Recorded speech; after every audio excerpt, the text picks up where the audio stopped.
Shalom, saudara dan saudari yang terkasih dalam Tuhan kita Yesus Kristus.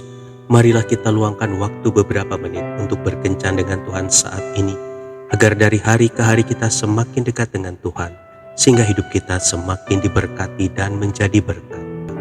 Pembacaan dari Injil Markus bab 11 ayat 23. Aku berkata kepadamu, sesungguhnya barang siapa berkata kepada gunung ini, beranjaklah dan tercampaklah ke dalam laut, asal tidak bimbang hatinya, tetapi percaya bahwa apa yang dikatakannya itu akan terjadi, maka hal itu akan terjadi baginya.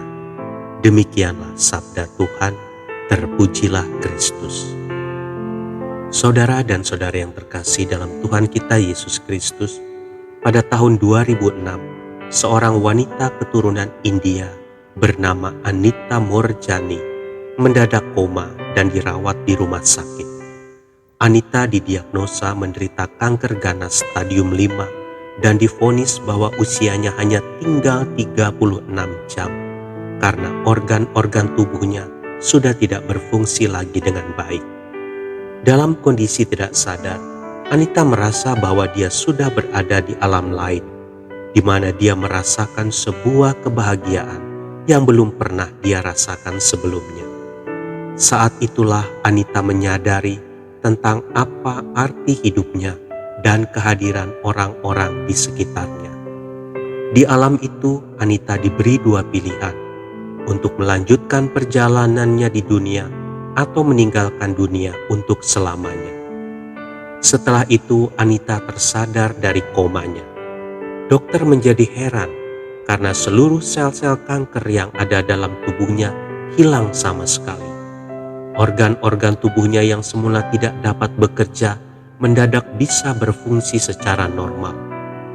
Anita sangat bersyukur karena Tuhan yang telah memberikan kesembuhan dengan cara yang ajaib. Anita kemudian memberi kesaksian kepada semua orang di seluruh dunia bahwa mujizat itu ada. Dia kemudian menuliskan pengalamannya dalam sebuah buku bestseller yang berjudul Dying to Be Me. Saudara dan saudari yang terkasih dalam Tuhan kita Yesus Kristus, dalam kehidupan ini seringkali badai datang dengan tiba-tiba.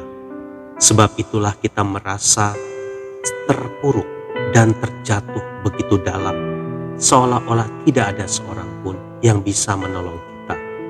Kekecewaan melanda dan ketakutan selalu menghantui hidup kita.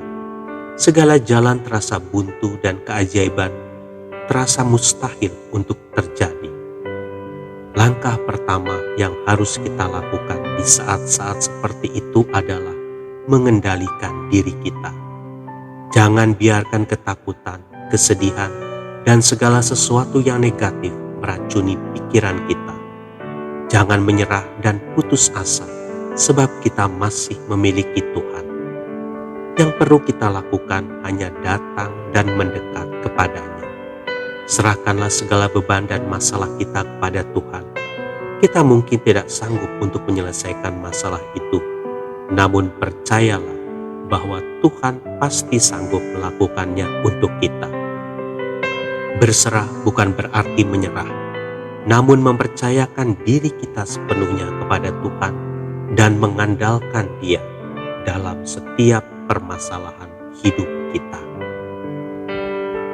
Dialah sumber mujizat dan pertolongan kita. Tidak ada yang mustahil bagi orang yang percaya. Tuhan Yesus memberkati.